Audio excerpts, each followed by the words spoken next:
What should a guy do to redirect the natural buildup of sexual tension over the course of a few months? Here's the example I'll give. A guy doesn't use porn or masturbation very frequently, but every couple of months he finds himself in, say, a binging behavior where he'll use every 2 to 3 months because the buildup of that natural sexual tension gets so strong that he feels like it overcomes him. It isn't particularly from a place of, say, just pure emotional dysregulation, some negative emotion loop, as much as it is truly that sexual building arousal that's preoccupying his mind with getting relief or release. So what do you tell that guy? What should he do? What can he do to be able to redirect that natural buildup of sexual tension?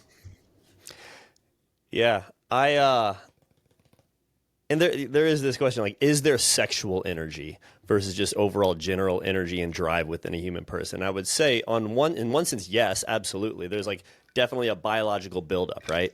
There's hormones, testosterone, even estrogen plays a role, dopamine, neurological kind of anticipation of things to come, and even just like energetic or heightened alertness. And so this certainly applies for those that are single or even any priests listening or just those in celibate life.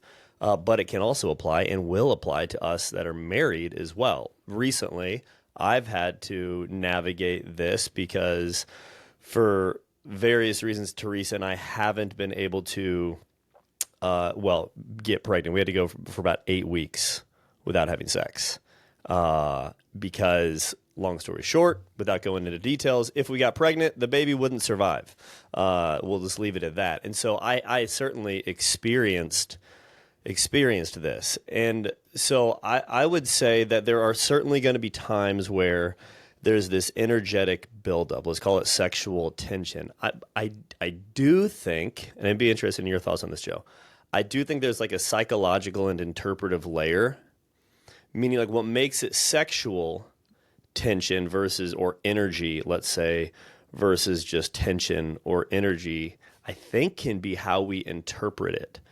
Like the same like charge can be read as sexual desire or energy or creative energy or emotional intimacy or really even I don't simply human connection. So even this morning in a call with a guy this past week, he had a strong craving come on, and what he ended up doing was he, in a way, you could say translated it, or I don't even know what transmutation is, what that word means, but okay, how do I channel this energy, because it's very real energy, into something productive? Like your sexuality is meant to be a gift.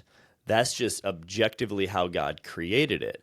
And certainly in the past 2 months, I had to get creative in how I was serving and giving of myself to Teresa in ways that felt almost like we were dating, which was in a way kind of cool.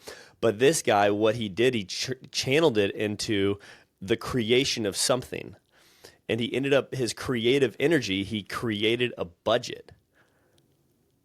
He spent about an hour and a half engaging in something that he'd been putting off, and he created a freaking budget that also served his family. And so I think this is an interesting topic. The question I've talked about before, I've asked with guys before, and I've had the thought of, or the question, like, is there sexual energy? And I think in some sense, yes. Like there's a very hormonal reality.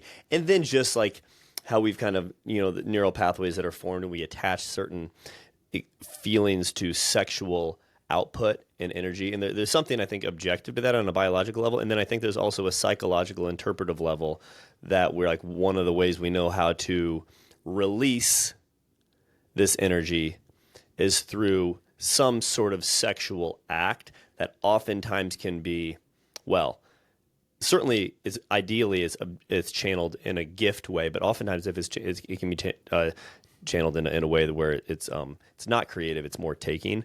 And so how do we get creative ways to give? So that's my first stab at it. Yeah.